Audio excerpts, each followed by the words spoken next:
Hey, what's up everybody, and welcome back to another episode of News Dose, where I give you all of the latest gaming news. And the Xbox Series X and PlayStation 5 performance has taken a new interesting turn. This is certainly a plot twist, as fans have been trying to analyze every small detail to see which one is the most powerful console on the market. Well, I may have a surprise for you on that today, so we'll talk about that. Also, a big game may have leaked online, and the Nintendo Switch may have top priority, and I expect fans to be very excited about this one. First though, let's go over some of the quick news, starting off with Project Eve. So Project Eve was revealed last year, and this is an interesting game. It's a game that I've been wanting to see more of since they first revealed it, and we finally got some new gameplay, and it's looking absolutely excellent.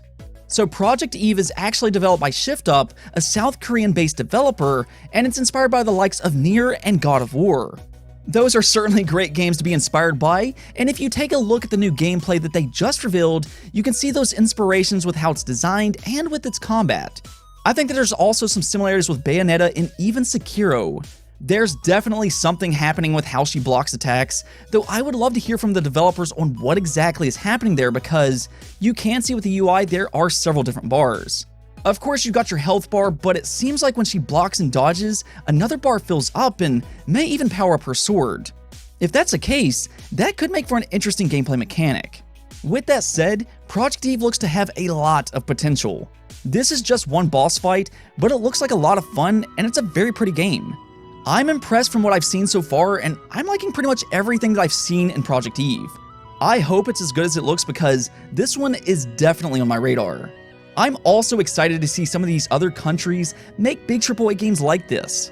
Right now, both Project Eve and Wukong Black Myth really stands out. However, let me know if you like what you've seen so far though. Also, MechWarriors 5 DLC received a delay, and while that isn't necessarily the best news in the world, it does make sense. Piranha Games specifically mentioned not wanting to have to compete with Cyberpunk 2077 when it releases on December 10th. So the developers made a hard but logical decision here to push it back to spring of 2021. Now that does seem like a lengthy delay, but there is some good news here as well. When the Heroes of Sphere DLC does release, MechWarriors 5 will also be coming to Xbox consoles. Yeah, this is the first MechWarriors game to come to consoles since 2004 when Mech Assault 2 released on the original Xbox. So there is a history here with the Mech series and Xbox, and it looks like it's going to return once again as an Xbox exclusive in 2021. Now this could make some old school Xbox fans very happy. I swear every time I've ever seen a discussion on what games Xbox should bring back, I always see more than a few fans bring up the Mech Assault franchise. So there it is, your wishes are finally going to come true in spring of 2021. Now, if only we could somehow convince Xbox to bring back Banjo-Kazooie. Hey, you know I had to plug that one in there somewhere. I'm not gonna stop asking Xbox, we need Banjo to return. Again though, at least fans are getting MechWarriors 5. And since we're on the topic of Xbox, we talked about this earlier this week, but the Xbox Series backwards compatibility is absolutely insane. They have managed to get 4 generations of Xbox running on the Xbox Series X and S, and they run like a dream. Seriously, the Xbox team needs to be applauded for how good of a job they've done with their backwards compatibility, but it got even better earlier this week. See, you can actually use your Xbox Series in developer mode by paying a $20 licensing fee.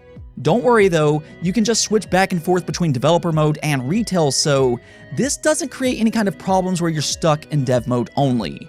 The reason you might want to do this though is because you can essentially turn your Xbox into a glorified emulation machine, and a very good one at that. Yes, RetroArch works through developer mode on your Xbox Series, which allows you to play several platforms including the GameCube, PlayStation 1, Sega Dreamcast, and the list goes on and on. Well, something new has happened since we talked about this last, and now PlayStation 2 games are working on the Xbox Series X. Yeah, that's crazy, but this is a thing. However, it's not perfect. This is an early build, so it looks like they're still going to need to make some improvements with this emulator, but as people are testing now, the Xbox Series X is capable of running some PlayStation 2 games. I saw a video earlier of the original God of War running on the Xbox Series X, and that's pretty cool to see.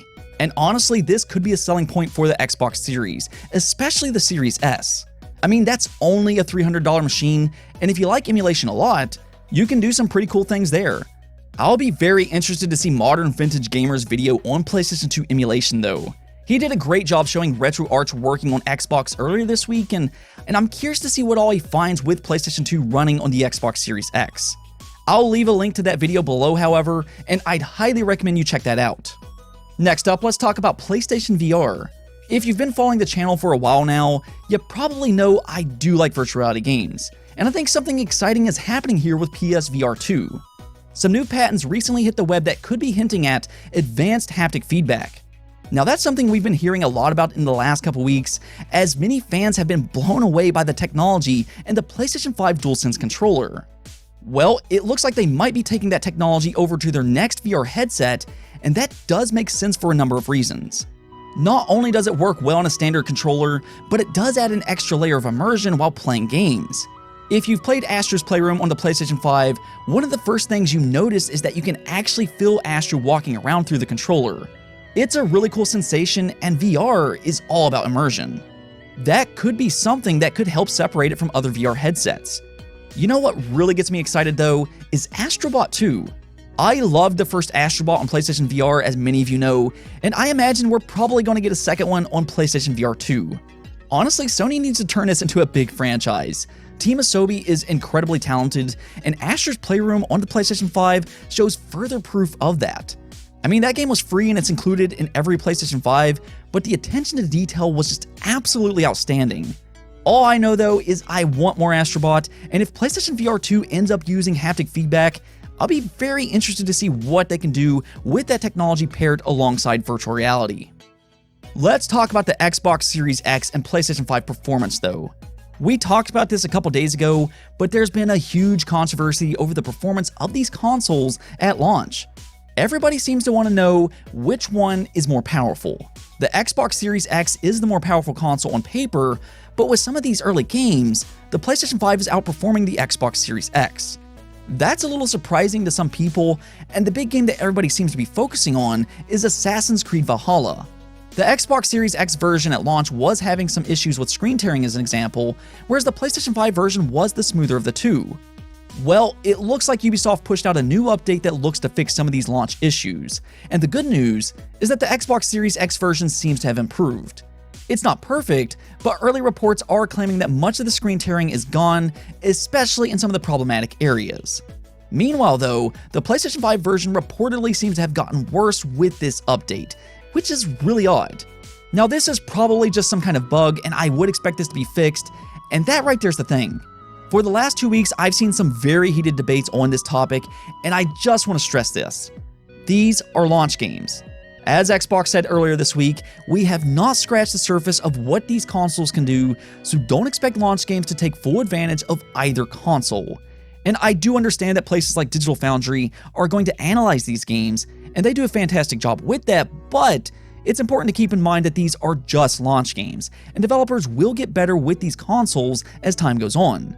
Next year's games will likely run better than these launch games, and 2022 games will likely run better than 2021 games. That's just how this type of stuff works, and especially at launch when developers are rushing to get their games out for those launch sales. Interesting enough though, this new patch also added in an option to play in quality mode, where you can play Valhalla at 30 frames per second with better graphics on the PlayStation 5 and the Xbox Series X while sacrificing frame rate. Meanwhile, the Xbox Series S got an update that allows it to run in performance mode, where it goes up to 60 frames per second. And not only does the Xbox Series S achieve this, but ironically, it seems to have the most stable frame rate of all three. So over the last 2 weeks, people have been arguing over the PlayStation 5 and the Xbox Series X frame rate, and then ultimately, the Xbox Series S ends up being more stable than both. It just kind of shows you that fans might need to chill out just a little bit with some of these debates. Finding minor differences in launch games is not all that telling of what exactly is happening here, and I would expect further updates from Ubisoft to improve overall performance on all consoles. Now with that said, Valhalla is a great game, and that's what you should really be focusing on.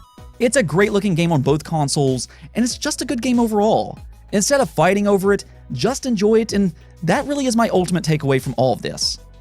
On to our last topic though, a big game may have just leaked online, and it sounds like the Nintendo Switch will be taking priority. So before we get into this, let's rewind for just a moment.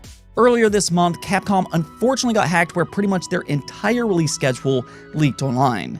and one of those games was Resident Evil Outrage, supposedly releasing in Q4 of 2021.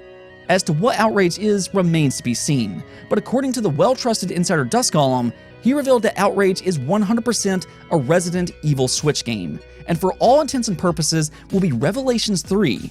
Now, he did note that it might not be named Revelations 3 when it releases, but it is a Switch-focused Resident Evil game. Now that could be big. I think the Revelations franchise is pretty good, but something that we're seeing is that the Resident Evil engine runs really well on the Switch. The upcoming Monster Hunter Rise is running on the same engine, and that does look fantastic. So we could end up seeing a very good looking Resident Evil game on the Switch sometime here soon. With that in mind though, Dusk Golem did say that even though it's Switch focused, that does not necessarily mean it will be a Switch exclusive. So this could end up being on the Xbox and PlayStation as well, but don't go in expecting it to look as good as Resident Evil 3 Remake or something like that. First and foremost, this does sound like it's going to be a Switch title, and that will take top priority.